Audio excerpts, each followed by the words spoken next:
Welcome to the Stuff and Things Podcast, your home for all stuff related to your favorite things in entertainment.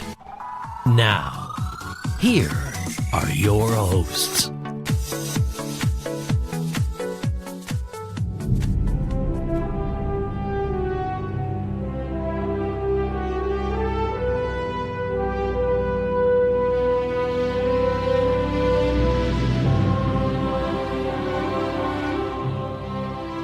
Beautifully epic music tells us it can be only one thing. It's the Rings of Power from the Lord of the Rings and Amazon Prime Video.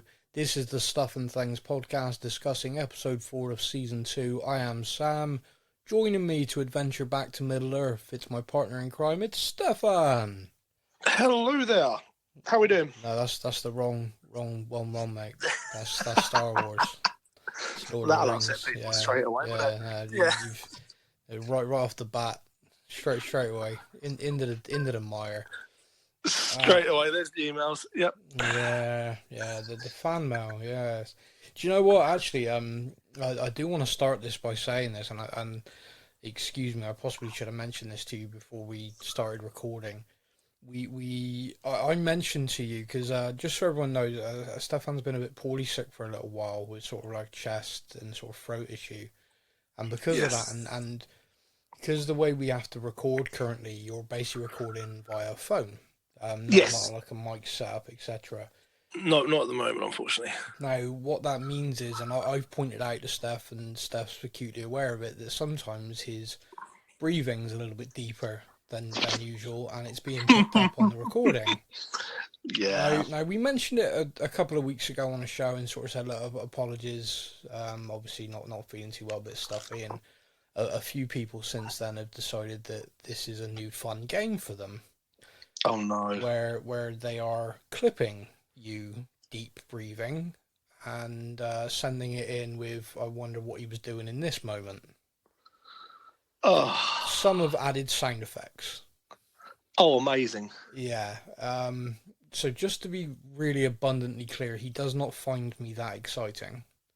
And it is just he's a bit poorly sick. And so apologies, because there's a few people who have said it's really irritating them as well. So if you could just not breathe for this podcast, that'd make people a lot happier. I can do that.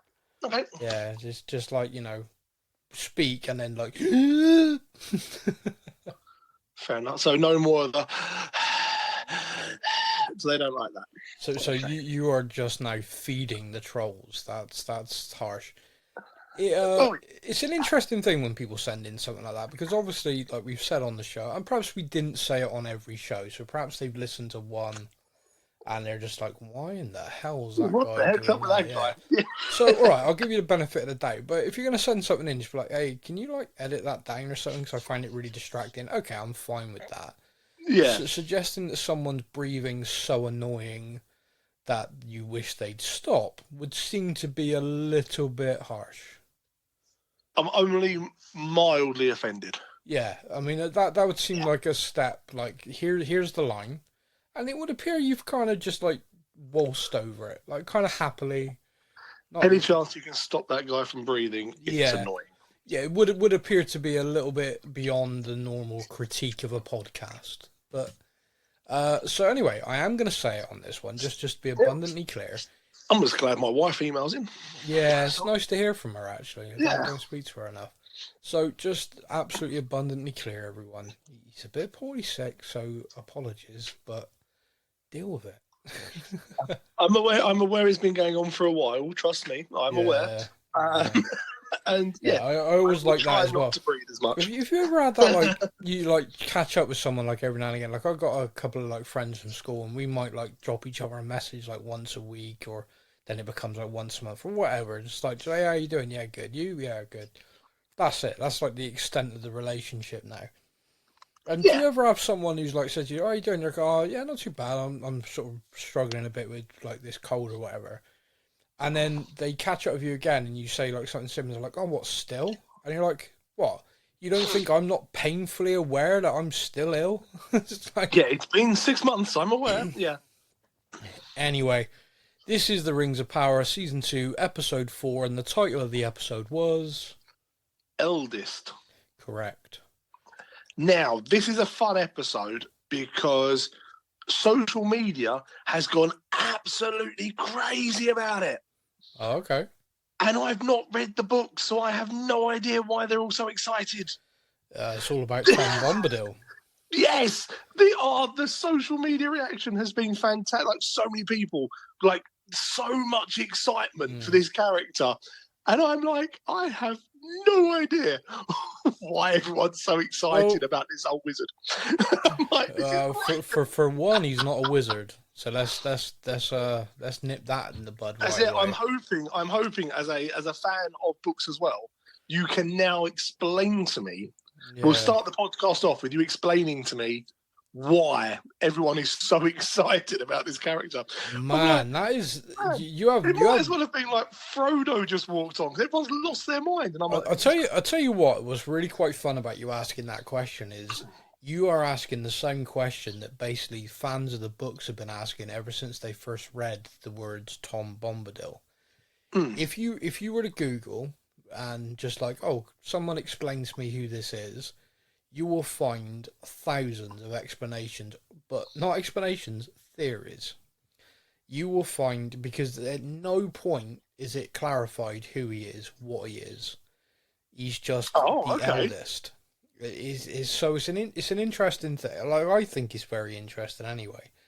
So, I did love how he explained that, he was there for the first trees and the first this and the first that. Yeah, like, he was there. This guy's cool. I like this guy. Well, so, this is a funny thing again, and so we will open the show with this. So, in the episode, the stranger, as we know, is separated from Poppy and Nori, and he is still trying to follow the stars. And when he gets there, he thinks it's this tree he's been sent to break a branch to become his staff.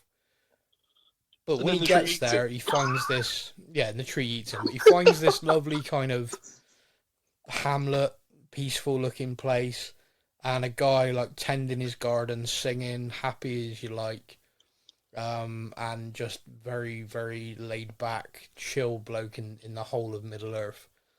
And that is Tom Bombadil.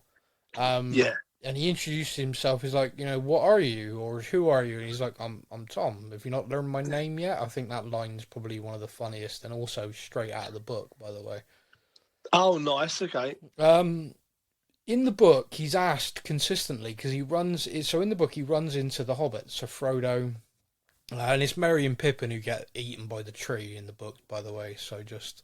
Yes. Yeah, I mean, there's no great surprise there, those two. But he does get asked, like Frodo's like, what are you? Who are you? And he just gives these, like, vague non-answers. So Tolkien clearly knew that it would be a question and would be something that people would theorize, but never came to be. So what I'm going to do is I'm going to step away from the fiction for a moment and talk a little bit about the fact. Okay. Tolkien wrote The Hobbit. Yes. After he'd written The Hobbit, he wrote another story which was based on a toy that was given to his son. The toy that was given to his son was a doll, and there's pictures of this out there, and by the way, this doll looks terrifying, but of its age, clearly this was a doll. And the doll was called Tom Bombadil. And Tolkien would create stories because his son didn't like this doll, and looking at it, I can understand why. So he created this kind of like the Adventures of Tom Bombadil, like just talking about this character, and then he wrote a book, or like a manuscript for a book for Tom Bombadil, sent it to his publishers, who off the back of The Hobbit all rejected it. No one wanted it. Oh, so in a lot of ways, fans of The Hobbit are quite delighted with this, because the very next thing that he then wrote was The Lord of the Rings. So if you hadn't have had the Tom Bombadil rejected, maybe he would have just left The Hobbit where it was and gone off writing stories about this character that he created from this doll. But because it got rejected, he then went back to what they did like, which was The Hobbit, and wrote The Lord of the Rings. Right. Okay. Okay, So without Tom, there may not have been a Frodo. exactly. But what is interesting from me anyway, and again, this is purely me talking about this from my perspective because there is no confirmed thing like that. All what I just said is true, but then in the Lord of the Rings, you have a kind of anyone who's read the book will know, and I hope I'm not speaking out of turn or offending anyone. It is slow. It is a real slow build, that book. Like, you are going through pages and pages and pages of just, oh, hello Sam, hello Pip. It's just like monologue, dialogue. It is slow build. But what it does do, and what the films managed to do as well through The Fellowship, The Two Towers, and The Return of the King, is build pace. You are building and building and building. In the books, you are on that road. You're kind of going along. You're moving. You can feel everything starting to move in this direction, and then all of a sudden, it all just comes to a complete grinding halt when the hobbits bump into Tom Bombadil, and we have this kind of like mini break from everything. Like, nothing else is going on. We're just having this little jolly guy who sings, talk, and won't explain who he really is, etc., etc. And it's just kind of mad. And then they move on from Tom Bombadil, and off they go. It's this kind of like, oh, hang on a minute. So to me, and I've always had this theory in my head that this was his FU to his publishers, that you're not going to let me write a Tom Bombadil story? Fine, I'm going to write The Lord of the Rings, and smack bang in the middle of my manuscript, there's going to be a Tom Bombadil story, just for me. Just as a kind of, just for me, as a kind of FU, all right, fine, I'll give you what you want, but I'm having that. I'm having that chapter there. Everything's going to stop dead, and we're going to friggin' listen to a Tom Bombadil story, and then we're going to move on.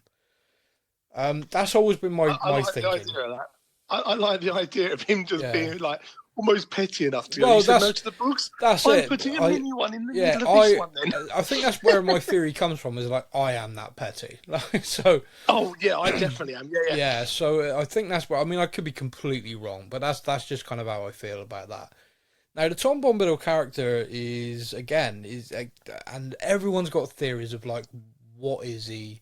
Who is he? Like, some people are like, is Tom Bombadil God? Like, is Tom Bombadil a god? That's what I was going to say, yeah. The way he explains himself as being older than this, I was here when this happened. I'm like, wait a minute. And then the fact that they're in this complete barren desert world, area, and he's got this beautiful green with lemons growing and goats and all that, and I'm like, oh, he's the creator, literally. Okay. So again, is an interesting thing, because he does talk about, I was here when all this happened. He doesn't say I did it, does he? No. So that's again this part of the intrigue. So like, there's people who've got those theories. People have got the theories like you said, that he is just a wizard, but a very, very old one. So there's lots and lots of theories out there. He's either the Adam or the creator in the story, isn't he, really? Yeah, but there's one theory that I never see, which is, again, another one that just made me laugh, which is he's just a jolly old drunk guy who makes shit up. That would also be amazing. Just because he says, I was here before the start. What? Really? I can say that. Yeah. Why would I believe that? Like, if you're out, so if you go and meet a guy on the streets today and he's an old guy, bearded, and he goes, I'm older than the world, you're going to be like, all right, mate. Of course you are, you wino. Go get back on your crack pipe. This guy's literally wandering around in the day, making cider, singing songs, rosy cheeks, so he's clearly been on the sauce. Talking about, I was here before the stars. All that means is he was there before the night time. He woke up one day and he was like, oh, look, the stars are there.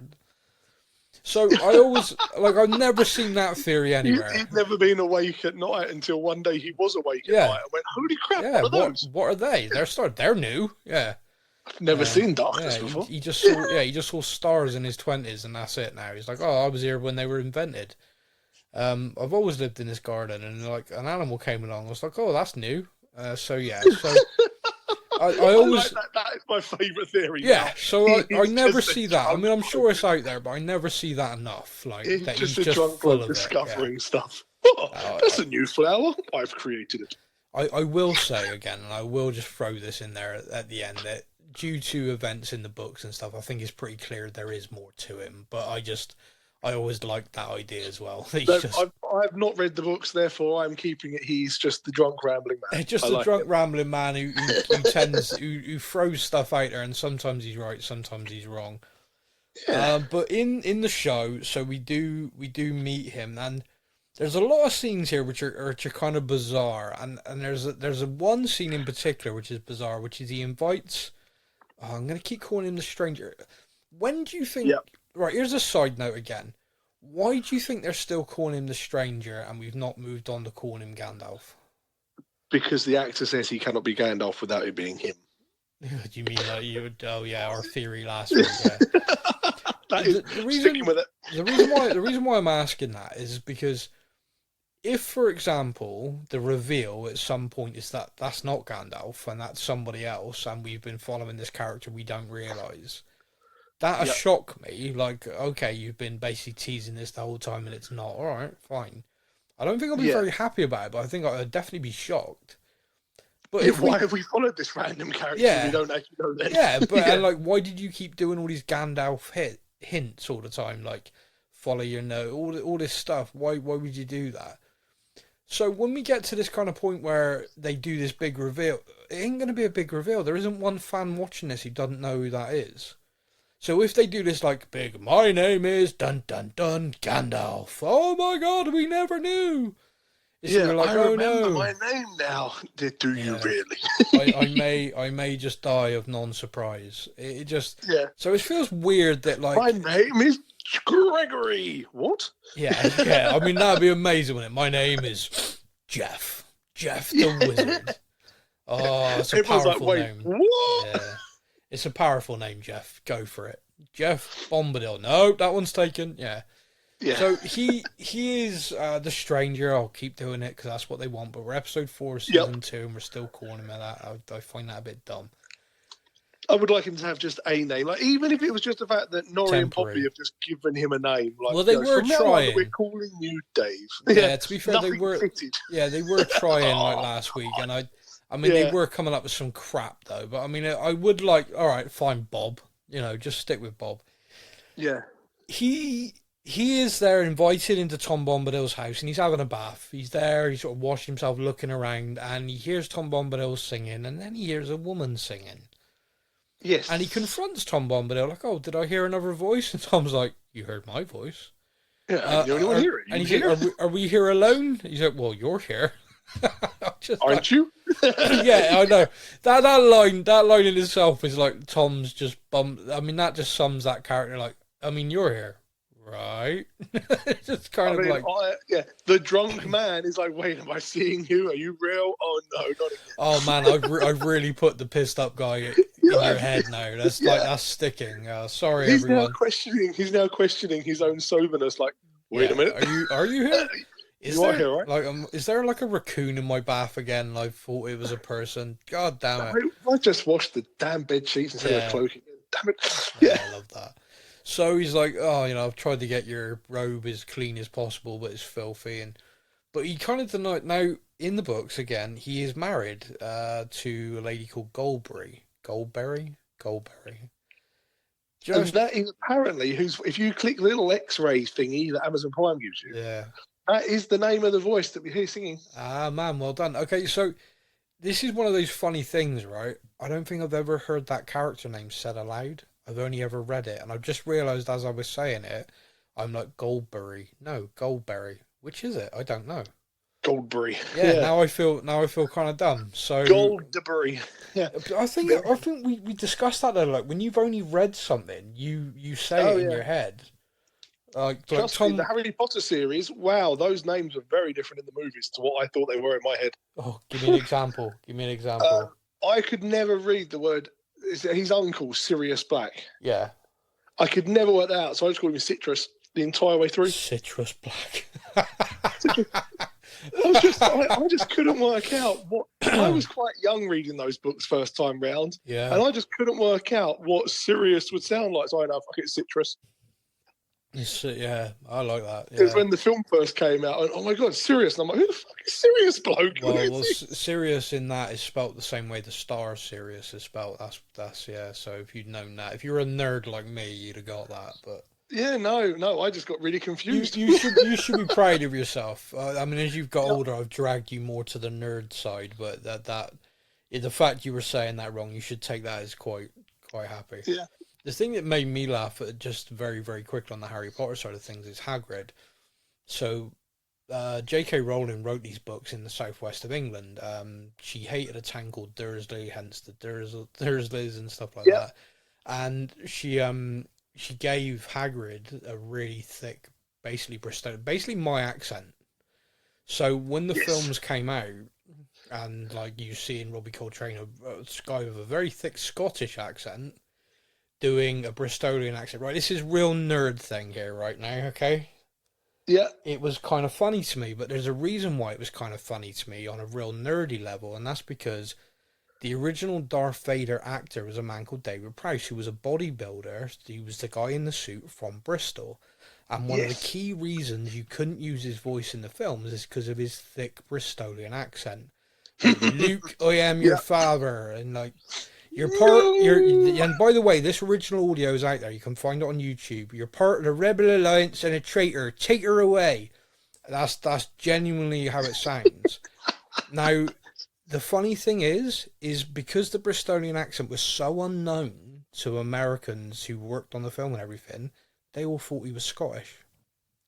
So how nerdy is this? A funny thing in my mind that a Bristolian with a broad Bristolian accent, everyone, if you watch interviews from the making of the original films, they all said, oh, we couldn't use his voice because of his thick Scottish accent. Go back, watch them. They all say that. He's not, he's Bristolian. And then you got Robbie Coltrane with a thick Scottish accent doing a Bristolian accent for Hagrid. So, like, absolute nerdgasms and... yeah, there you go. I like that. Yeah, it's kind of bizarre. I will just say as well that as we record this, it's the day after the passing of James Earl Jones, the voice of Darth Vader. So as a fan of Star Wars and sort of a nerdy fan in total, I'm very much in mourning. That hit me. That hit me more than I thought it would. Yeah, it did. That left me sort of a bit shook last night. Like my two of my favourite films growing up was the Star Wars films and The Lion King, and I have just lost the main part of both of them in one. So my childhood is shook right now. It's incredibly sad. 93, I believe. But just incredibly sad. What a voice. You know, it's funny. Like someone did a little compilation thing of like things, and there's loads of movies, loads of films that you see him and you think, wow, I forgot he was in that. He was incredible. And then it's the voice stuff. Darth Vader, Mufasa, this is CNN. That's him. It's like, oh, wow. So, I mean, the guy is going to live forever because film and stuff like that and the art is going to live forever. Star Wars, for example, is going to live forever. So, it's incredible, but it was incredibly sad. Parking that then, because otherwise I'll just end up a blubbering wreck. We're going to go back to Tom Bombadil and The Stranger. So, Lord of the Rings podcast, and we've managed to talk about Star Wars and Harry Potter. We're either going to make people really happy or really angry. Both in equal measure. Should I do some deep breathing just to finish it? You know? No, please don't, because you know that turns me on. So we talk about Tom Bombadil, and I said, like, no one ever has the theory that he's just full of it. One of the main reasons why that theory doesn't exist is because he does have great insight. He does clearly when he's talking to the stranger, he does clearly say to him, you know, you've come here, it's destined. Like, you followed the stars to get here. There is a Sauron, there is a dark wizard. If they were to combine, then their evil will reign all over Middle-earth. And he was like, oh, is it my destiny to fight one of them? It's your destiny to fight them both. Yeah, both. Oh, okay. Yeah. Now, if you're the stranger at this point, how tempted are you to go, do you know what? Nah, I'm good. I'll stay here. Need someone to mind the goat? I'm your man. Yeah, actually, fighting them both doesn't sound like a very me thing. Oh no, Thursdays. Sorry, busy Thursdays. Can't do that Thursdays. It kind of feels like I found you by mistake, and actually, I'm not the Destiny guy. Maybe. Yeah, I am not the chosen one. I'm a very naughty boy. Goodbye. Now, there's another reference. Wow, See, right, anyone, that was niche. yeah, that don't one. say it. Anyone who gets that reference, message in, email sam@stuffandthangspodcast.com, and you can win something. I will generally send you something if you get that reference. That was a niche like that. Yeah. One of the things that did make me chuckle in this episode is when the stranger first gets there, is I'm looking for my companions, Nori and Poppy. Within a few minutes, he's having a bath, kicking back, chatting. He seems to have just like, well, they got taken up in a tornado. I'm sure they're fine. I'm sure they're fine. So yeah, that kind of made me chuckle. But so he is kind of being confronted with his mission, why he's there. It's going to be interesting to see whether Tom Bombadil sort of, again, it's almost like a Star Wars reference, becomes his kind of Yoda in this, of like training him, teaching him how to use like his ability or control it. Because the way he's talking to him is in a very kind of master apprentice kind of like, hey, you're meant to come here. Yeah. You know, you're don't you worry, you'll know how to do things. You're not ready for your staff yet, which he says to him is like, you know, but you can be, like, you know. So it's very kind of cryptic at the moment, very like, why did we hear the woman singing and then her not be there? There's lots going on there, which is fun and a little bit confusing, but fun and confusing basically sums up Tom Bombadil. Now, okay, that's cool. You came into this not knowing who the hell that is. Do you feel like I've added any light to this, or do you feel like I am very glad to know that he is the village drunk. So you have no idea how mad some people will be. Like, he is like a favourite. You have no idea how mad some people are going to be at me about that. I'm hoping they'll know that I am a fan, and only a fan could say something so silly. Yeah, and I am joking around. I actually think so far from this bit alone, he is my favourite character of this season so far. Is like, he was real, instantly endearing. Like, that's it, endearing. Like, I've been called many things, but it's this and this, and I'm like, I like this guy already. Like, instantly, I'm like, I like this guy. He's a very, very good actor as well. Very underrated actor, that guy. And so I'm glad to see him have a role where he can really have a bit of fun. Yeah, he's one of those characters where if this was like Game of Thrones or something, I'd be terrified to like him to be dead the next episode. Okay, so but I feel like in this, I'm safe to like him. So another stupid thing, right? A very, very nerdy thing. So the actor who plays Tom Bombadil in The Rings of Power is also a major part of, what I say major part, he's in all of the Daniel Craig Bond films. He's like M's right-hand man. He is. Yes, he is. I knew I recognised him. And do you know how he introduces himself in this? No. Bombadil. Tom Bombadil. Oh, he does. Yes. Oh, brilliant. It's again, That's brilliant. I'm so nerdy. It's painful. Someone love me, please. Someone, please. Oh, I'm so alone. Oh, that's great. I didn't even catch that. I have far too much time on my hands. Someone help me. Okay, so got tears in my eyes laughing. Okay, right. We're gonna move on from that now, and we're gonna discuss Nori and Poppy, because Nori and Poppy are alive. They got whisked off in that kind of thing, thrown around. Yes. They did survive, luckily, and they bump into another. I mean, I'm gonna say hobbit. He bumped into nobody. Yeah. Somebody must be nobody. Must be nobody. Must be somebody. Like, nice. Well done. Mate, that's the first time you've done an accent on this that I genuinely was proud of. Well done. That was nailed on. Yep, that's the only one. I'm not doing it again. Don't try more. Nope. Like, everybody listening, that was it. Boom, mic drop. No, that was spot on, and you nailed the line. Yeah, there's a little bit of a kind of love is in the air everywhere. Oh, instant! I love Nori's kind of like looking at them, going, "Okay." Yeah, okay. And by the way, I'm Nori. Nice, yeah. Thanks for introducing me. Thanks for asking. Yeah, okay. Yeah, don't give a crap. He's just like, "Hello, sexy lady." Oh, look at those hairy feet. Yeah, so a bit of Hobbit loving now. Harfoots and all this. They have basically. So they have kind of settled there in this place, sort of hidden away. And there's this legend of this character who's going to take them there. Now, I'm kind of laughing to myself because, of course, they're referencing Lenny Henry Hobbit. Yeah. Who me and you kind of... Okay, I'll only speak for me. I kind of struggled with him in season 1 because, unfortunately, and it's not his fault, it's purely me, that's Lenny Henry. He's a comedian. No, I was having the same problem. Like there are a few characters out there that when I see them in a show, I cannot get past. You are this person. Yeah. And unfortunately, Lenny Henry was one of them. Where I look at him and go, "Oh, it's Lenny Henry. Tell a joke." Yeah, it's a comedian. Yeah, I'm just like, tell me a joke, Lenny. Come on, say something funny. Now, his character in this, apparently by legend, with these, went off with a caravan trying to find the Suzat.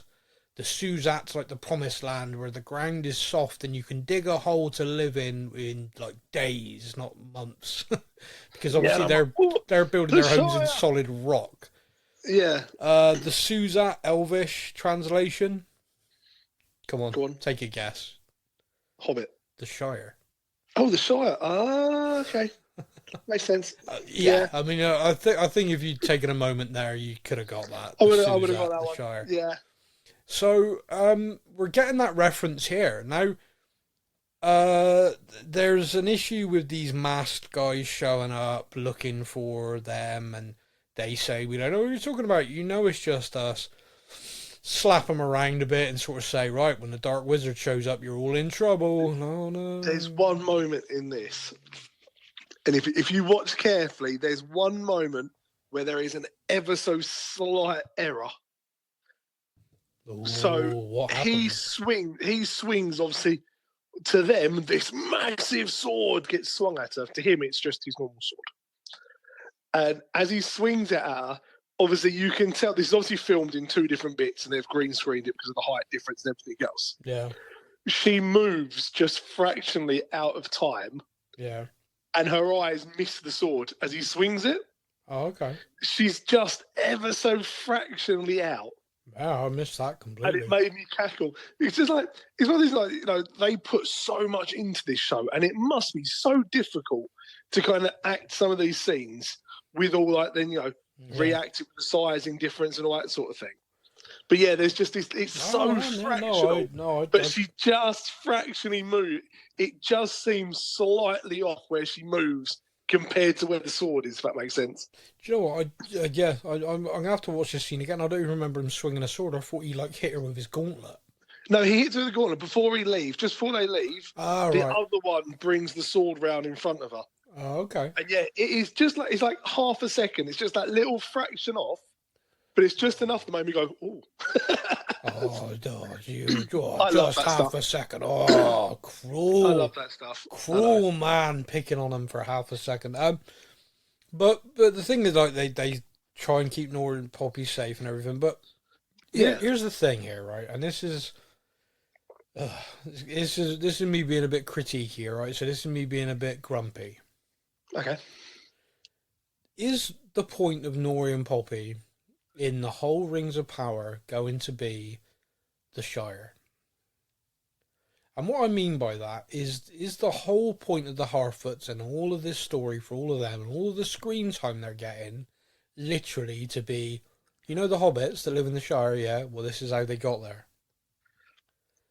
Because I've got to be honest, I don't give a flying... Before this episode, I genuinely thought their whole purpose was going to be the reason why Gandalf had such a soft spot for hobbits. Yeah. Like, these were his friends. When he was becoming himself, the hobbits helped him, and that's why he's always gone back to the Shire and kind of looked after the hobbits. And I thought, okay, that's just what this is. Yeah. After this episode, I'm now like, oh my God, Nori and Poppy are going to find the Shire, and they're going to be the reason there's a Shire. Yeah. And a little part of me was like, that's so cool. And then the other part that's nice. But the other part of me was like, wait a minute, they want to do 5 seasons? That's going to get tedious by the end of season 3.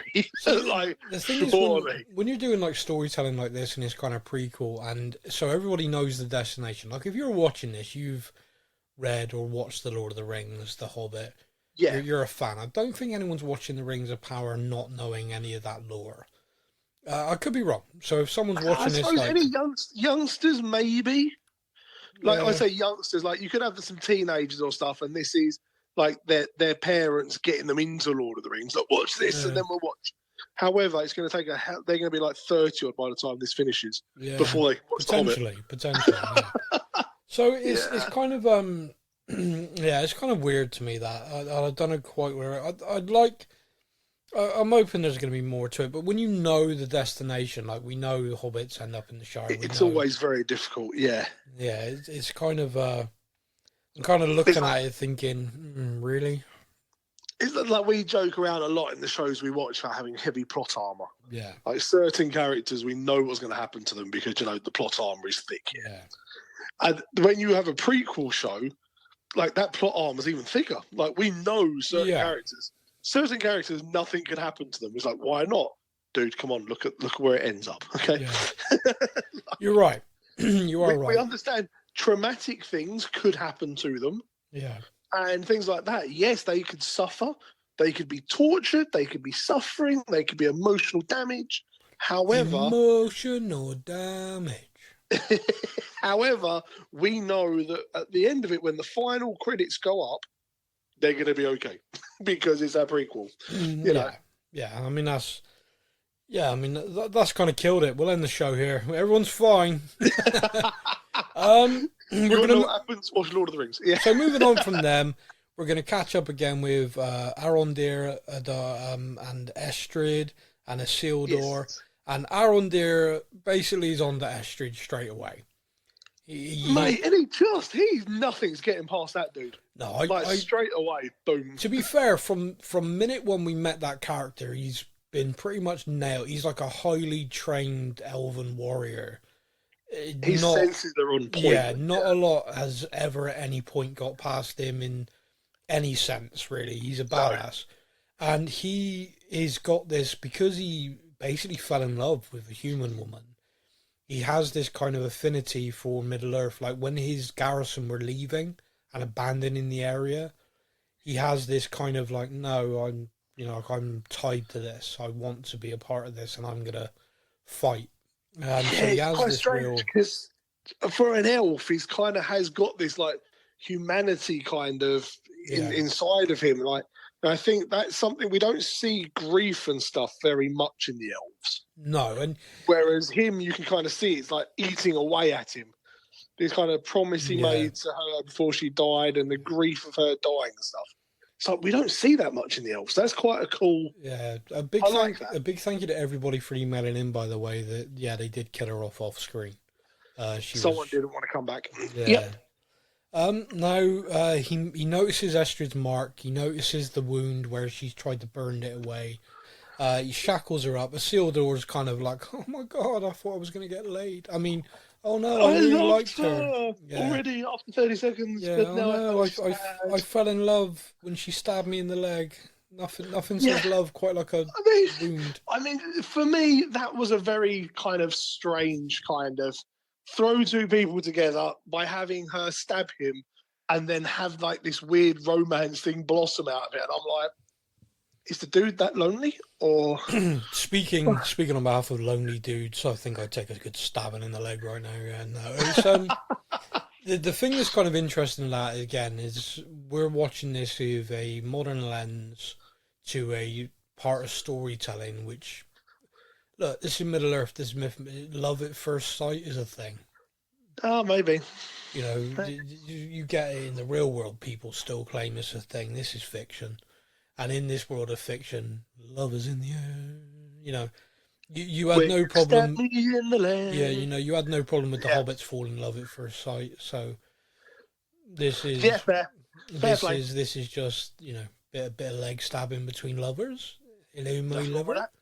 Yep. So He is Poor bloke obviously does look absolutely like devastated though, doesn't he, when he finds out, like, how could you do this to me? Yeah, I mean, it's just funny. Now, we know Theo has basically been locked up.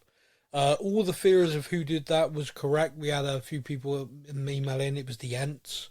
It was. A couple of the Ents, anyway, called Snaggleroot and Winterbloom. I love those It was names. Jim Broadbent, one of my favourite actors. Yeah, love those names. He's in everything. Yeah. Now, Arondir, I keep saying Adar by mistake. Arondir, Isildur, and Estrid. Yeah, very. Estrid in shackles go off. Isildur and Arendor get swallowed up by a creature in like sort of like a puddle, it looks like, but it's obviously... It looks like, quicksandy sort of thing. And then they both kind of get sucked into it. And I'm there like, what the fuck? There's a moment here which really made me laugh, which is her looking down at that, looking at her shackles, and then being like, I'm walking off. And I'm thinking, oh, wow, that's dark. Yeah, that's brilliant. That's funny, like, you know, oh, well, my captors have just died, I'm off. But I guess I'll find a way out. She comes back with a large branch, which, as anybody knows, when it's quicksand, that's what you do. Stick a large branch in. And basically the creature that has swallowed them up comes out to take her as well. But Arondir, with his blade, cuts through the creature from inside its gullet. And the both of them land there. By the way, Arondir comes out covered in guts, but still looking a bit boss. Isildur just looks terrified. Like, He's just sat there like, oh my god. Like I was just in literally the belly of a beast. The darkness has many creatures with no name. Yeah, what a line. This one, supper. I was like, legend. Yeah. Arondir, you absolute badass. On this scene, have you seen that on Amazon Prime? There's like a little inside the episode. Yeah, I've seen those. Yeah, I've seen a clip from this season, like this episode. Yeah, and I need to go back and actually watch them properly. There's a clip of Arondir and they're sat on a sofa. Obviously, the actors are sat on a sofa talking, and he says, "Yeah, when we were first told about this scene, he's like, we're filming in a woods which is like freezing cold." Yeah, I bet. They then want to cover us in mud, and they've kind of told us it would be a bit like a spa day. It was not. No, they lied to you. Yeah, they lied to you to get you there. Yeah. It took a long time to be able to get this horrible crusty mud off of them. Yeah, I love how the people doing that knew how to speak to actors. Hey, it's loads of mud, lovely spa day. Could it be like a spa day? Yeah. No. Oh, good for my skin. No, just hell. Yeah, I loved it. I thought that was just the way they described it just made me proper chuckle. Yeah, I was like, right, I need to go back and watch that properly. So, because she kind of saved them from the beastie, Arondir gives her the keys to her shackles, or leaves them there, leaving it up to Isildur. But he doesn't trust her. So he walks off, but basically just locks eyes, waiting to see what she does. He takes the high ground with his bow and arrow and he's ready. Yeah. Isildur unlocks her, and she takes his sword and holds it to her, and I'm like, dude, you are being led. You are being led by your dick right now so badly. You have got to stop. Oh, she saved us. Maybe she is. Oh no. Okay. She is loyal to Adar. Arondir is like locked and loaded, ready to drop her, and Isildur's like, "Look, drop the sword, or you're dead." Like he won't blink. He will take you out. And she basically doesn't really get a chance to do the right thing. I think she would have, but at this point the Ents arrive, and because she's got the sword, they knock her flying. Like, that can cut wood. Die, bitch. That was proper like backhand. Yeah. We then get to see the elf Arondir show a different side to the warrior side, which is him apologising for ever having taken axe to wood, and basically making amends, or trying to make amends with the Ents. Yes. To basically say that, look, I will do everything I can to preserve the forest. Loves making a promise, and he spoke. It's dangerous. I will do all I can to preserve this forest, and like I will hunt down the orc, etc. He clearly talks them round, because they then release their prisoners, including Theo, And we unfortunately. Yeah, I know you hate that character. I really do. Let's let him develop. Let's see where he goes, because interesting. He's like, look, I'm going hunting these orcs that have gone through here. Do you want to come with me? And Theo's like, no, I've made some promises myself.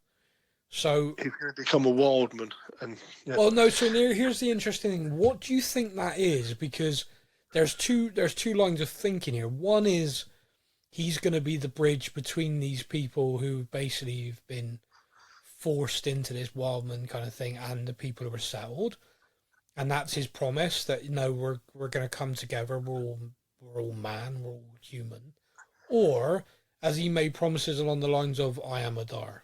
I'm going to go off and be a bad guy, and then the next time they meet, they're on opposite sides. Oh yeah, because that wildman that she was, Estrid, she had obviously the sign of Adar on her. Yeah. So does that mean that all the wildmen have the sign of Adar? Certainly the ones who were there in that camp, because remember those guys, yeah. Because he showed the scarring on his arm from what he did with that blade, and they were like, "That's not the mark of Adar." And he's like, "That's the mark that says I did more for him than anybody," which is true. He did, jackass. Well, this is true. So yeah, I'd love it if he becomes part of Adar's lot, and then he gets the arrow through the head. Okay, that's great. Yeah, you really don't like him. No, it's just just one of those characters. Isildur then gets his heart broken again because Estrid's betrothed shows up and giving her smooches, and he just walks away like, for fuck's sake, yeah. Yeah. He's like that bloke at a bar that spent the whole night hitting on someone just for their boyfriend to come and pick him up at the end of the night. That's the sort of look he's got on his face. Like, oh, man. Oh, dude, that happened a lot? A couple of times. Okay. So I think Isildur's therefore going to go off with Arondir, and Arondir is gone tracking the orcs. Now, I hope so, because those two together are quite a fun. Yeah, I agree. Now, they're tracking a party of orcs who are also, we know who they are. And the reason why we know who they are is because of the other story in this episode with Elrond and Galadriel. Now, yes. Elrond and Galadriel set off on their quest to go to Celebrimbor. And talking of fun couples together. They are not vibing right now. Like, Elrond refers to the ring as that trinket. We will not take instructions from that trinket. Currently, and it's well worth saying currently, there's been nothing but warnings and helpfulness brought about by that ring. Yeah, like it's considering, everything that we know. That ring currently is doing nothing but enhances her natural healing ability to the point you see her heal someone and the arrow pops out of them. Like that was creepy. It enhances her senses, like she's got this elvish ability to like see the future a little bit, but this ring's making it like the visions are crystal clear. Yeah. So this to me, and I love the fact Elrond is just like, whatever she says, do the opposite. Yeah, and that's it. Like she's like, oh, if the whole north-south argument when they come to the bridge. Yeah, and that leads south is dangerous. South we go. Yeah. Now Elrond is guilty here of basically, I'm in charge, and he's stamping his authority, and he leads them right into basically an ambush of what they're called barrow wights, like undead creatures. It is his book smarts that enables them to fight them though, because he, realizing what they are, realizes that only the weapons they're buried with can send them back to their grave. Now, as someone that's read the books and knows the lore, I did see a few things online about how this doesn't fit the timeline because these wouldn't have happened until a long time after this. No, this is whenever you've got something that is such a big fandom, such a rich history and everything, you've got to remember that the Rings of Power and everything is based on, is not a kind of Tolkien from the page. Yeah, Tolkien didn't write this. Tolkien didn't write the Rings of Power or anything like this. Is someone has got all of these works and interpreted it. And also, just because something isn't mentioned later on, or it's this happened in this age, doesn't mean it didn't happen before and then doesn't happen again for a millennia. Yeah. I think people get too tied into Tolkien didn't write it, therefore it's not a thing. This is based on these works, an incredible set of works based on Middle Earth, all of the lore based around it. And there's also a lot of stuff that, you know, you're taking from here, you're sort of mixing it together to try and create it. So I do get that some people will be annoyed by stuff like that. For me, it felt like a fun Easter egg, a fun nod, a fun kind of, oh, I know what they are. And they got... See, I had no idea. I just thought they were really cool bad guys sort of things. It was only when I looked online and saw people going, "Oh, these are like 3 millennia before it had actually happened," and I was like, "What?" Yeah. I was like, "Note that down. Ask Sam." yeah. I mean, it's fine. I mean, there's no right or wrong on that from me. Like, I'm kind of like, okay, if you feel that way, you feel that way. For me, just enjoy it. Yeah, like the fact that they are actually part of something that was written originally, surely that should be enough to be that's a nice nod. Okay, cool, I like that. And not does nothing yet. There's such a kind of a weird thing in fandom. Star Wars fans do it more than anybody. It's kind of like, I'm a Star Wars fan, I love Star Wars, but I don't like this bit of Star Wars. Don't show me that Star Wars. I just kind of, I look at this, I'm like, you're all a fan of the Lord of the Rings, Tolkien's work and everything. This is set in Middle Earth. This is set with these characters. Enjoy it. Of course, there's going to be bits you like more. Like the first 3 episodes, I hold my hands up. I struggled through them. It was a lot. This episode was way better. Yeah, the pacing of this episode had a lot more like action and stuff happening, which meant that you felt you were progressing the whole way through. Whereas the first 3 episodes, like you try and watch them in a block, was like, oh, this is too much. Yeah, so heavy. So I don't see, like, I'm a fan of Lord of the Rings, so I'm loving seeing this. Like, if you're just crapping on it constantly, one, stop watching because clearly you're not enjoying it, and 2, just hold your hands up and say like, oh, I like Lord of the Rings, I like a bit of The Hobbit, I don't like this. And move on with your life. Don't like just spend every week ripping it apart. Like, oh, this doesn't happen because in page 76 of book, you know, just enjoy it. Like, this is something like how 10 years ago, if someone had come along and said, oh, there's going to be a TV series that costs £1 billion with the production values of these films, you'd have been like, wow, yes, please. Oh, 100%, yeah. So, yeah, just try and enjoy it, and if you can't enjoy it, stop watching it. That's my advice. It's just, it's painful when people are just, like, watching it every week to have a go at it because, oh, on page this of this, she said this.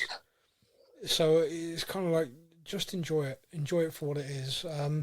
Now, like I said, they see the orcs marching into elf lands. This is a big deal. This is something that just does not happen.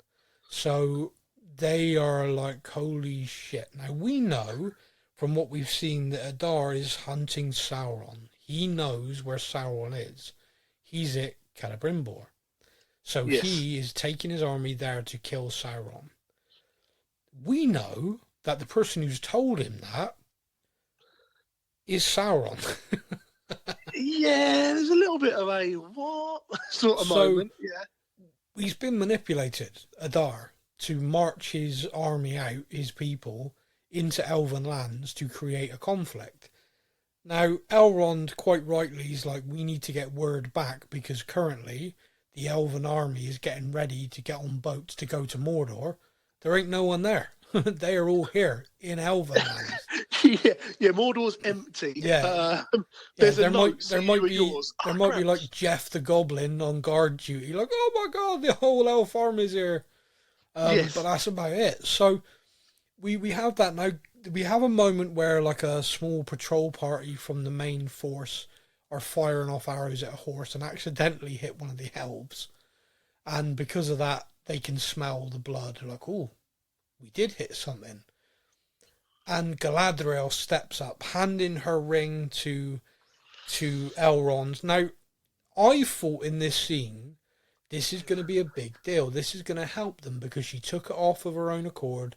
She hands it to him of her own accord, like completely, take this, this is important. And I thought that this was going to be a moment where Elrond's like, oh, wow, okay, this isn't ruling her, she is ruling it. Maybe I've missed you. You know, I thought this was going to be a bit of a turning point for them. No.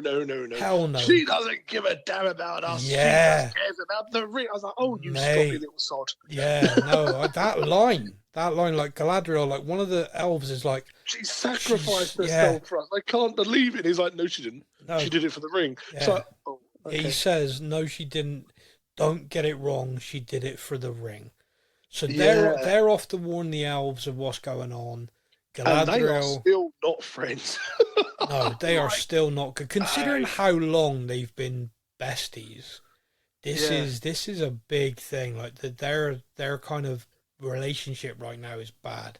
This is what shows what happens when you put a bloke in the friendship zone. This is a friend zone consequence. This is a consequence, yeah. Now Galadriel, I loved this fight scene for a lot of reasons. She's a kick-ass warrior, isn't she? She is. Like, you know, we were talking about Arondir, how good he is. Galadriel is like the next level. Now, she is phenomenal. The visuals, the combat are phenomenal. But the tiny details of the fact she keeps moving is one that in all of fiction and all fight scenes, whenever one person's engaging a group, always makes me twitch a little bit that they all seem to just stop and attack them one at a time. In this, she is constantly moving, which means they are not like no one can engage properly because she jumps on a horse and is like spinning around, moving around. It is just constant perpetual movement, which actually creates that where she can engage at will and they're kind of taking a step, not sure. Run to the left, run to the right, run to the left, run to the right, yeah. So she does do phenomenally well. Eventually the numbers tell and Adar captures her.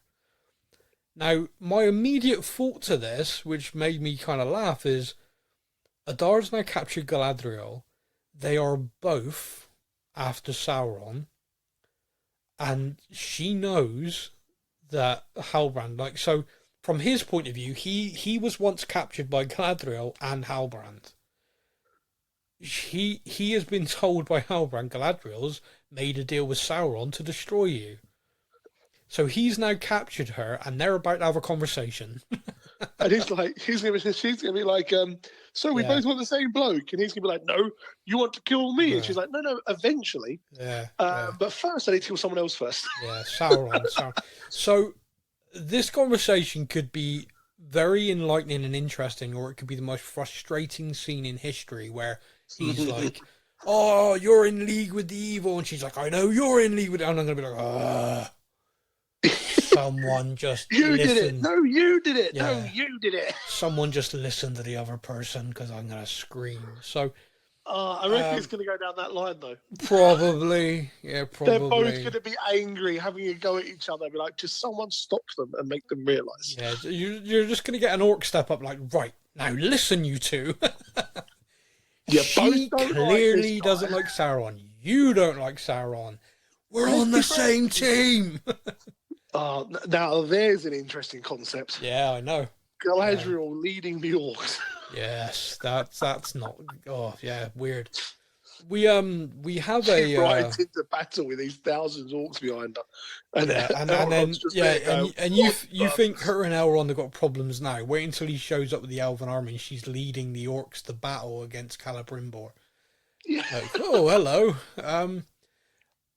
We have a Discord chat, which we've discussed loads of times. People are welcome to join us there anytime. We've got a small group of people who like to talk TV and stuff there.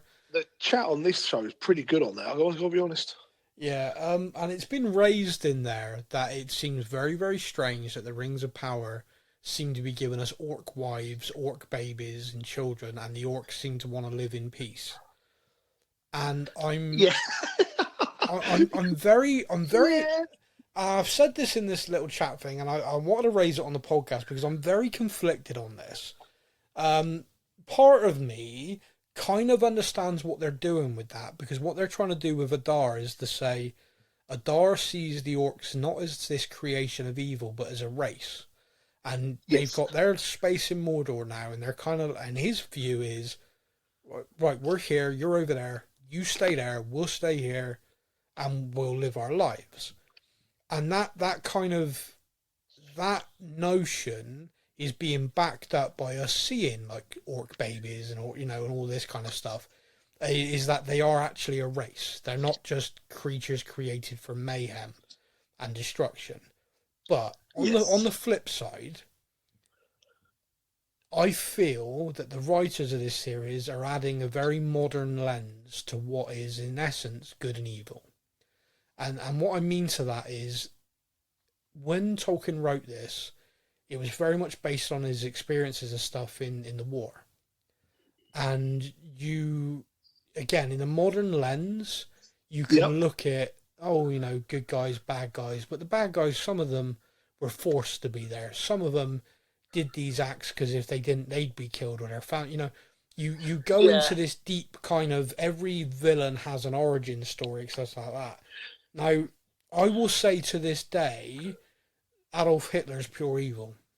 What that man did, the death and everything that he caused, is as close to, and the Nazism is as close to pure evil the real world has ever seen. No one talks about his painting ability, and rightly so. The guy and what they did is as close to pure evil.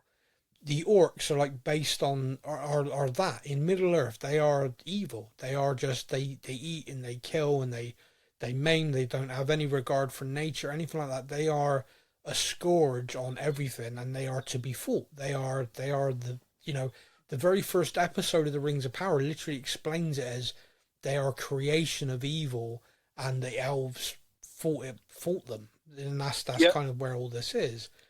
So for them now to be kind of like, but they're not all bad. Look at this guy with his baby. He just wants to look after his missus. He just wants to stay at home and bake bread. Yeah. So it's kind of like a modern thing of every villain needs to have a kind of origin story or a kind of a sympathetic view. So you look at them and go, oh, look, they're only evil because they look evil. They're not really evil.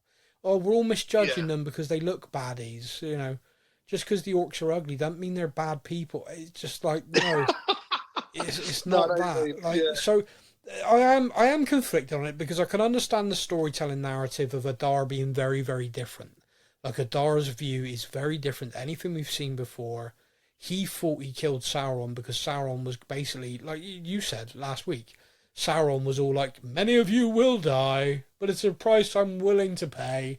Whereas Adar's like, no, we're done with this shit. Like, literally betrays him and stabs him in the back with a crown because that's not what he wants to happen. He wants them just to go live somewhere and be left alone. So it is. I understand the storytelling where you're doing with that and why you'd include, orc babies and orc wives or whatever. And I understand that you're trying to depict that. But then, like I said, on the flip side, I am just kind of, sometimes simple is best. Sometimes them being evil, bad, that's it. The line, there it is. They're created to be evil and bad is okay. Like you don't, like, so for example, if you're watching a zombie show, the zombies are the problem. They're not, you don't have a backstory to like, oh no, someone go let that one bite you. Look at him. He's so sad, so skinny. You know what I mean? It's like, you don't. That one needs a good meal. Sacrifice some kids to the dead because it is, the orcs in this are that. They're not, I know they're talking and they're not mindless zombies, but they're just, they're the problem. And that is sometimes for storytelling, you need that still. It should still be that simple. Bad is bad. Yeah. Yeah, like you shouldn't have. Bad is bad. But like you shouldn't have a scene like, so for example, you shouldn't have a scene in this where this arm has gone off and marched off, right? And this is me just headcanoning to hell. The elves shouldn't show up at Mordor and slaughter the women and the children orcs, and all of us feel bad about that. Do you see where I'm going with this? Like, when the army is marched off, the elves shouldn't show up, slaughter them all, and all of us be like, oh no. But that was a baby, you bastard. Yeah, like, it shouldn't, like, that shouldn't exist. I mean, in the original writing and stuff like that, these are all creations. They're not kind of like... So, I do feel that it's a strange decision, and I get the debate and I get the discussion. And I think it's one worth thinking about, and it's one for everyone to sort of take a look at. But, my friend, that is all of my notes for this week's episode. Was there any bits and pieces I've missed or anything else you wanted to talk about? Yeah, the only thing I wanted to bring up quickly was, again, from our Discord channel, the talking about the Ents, the trees. Yeah. What did you think of the fact that these are very kind of, I want to say clever and wise, like they're talking fluid English, Elvish. When we see them in Lord of the Rings, yeah, a lot more slow and ploddy. And do you think that's just a style of the show compared to It Will Be, or is it literally a case of the trees went kind of without all this for so long? I mean, kind of slow and pondered. Yeah, I mean, it's one of those things where between the two of them. There is a big difference, but then at the same time, there's a big difference between how I speak and how you speak. So this is true. I am more Rings of Power, N. Yeah. So, and I'm more meandering. So, I mean that's true though. And what I mean is, like, the Ents it's a race.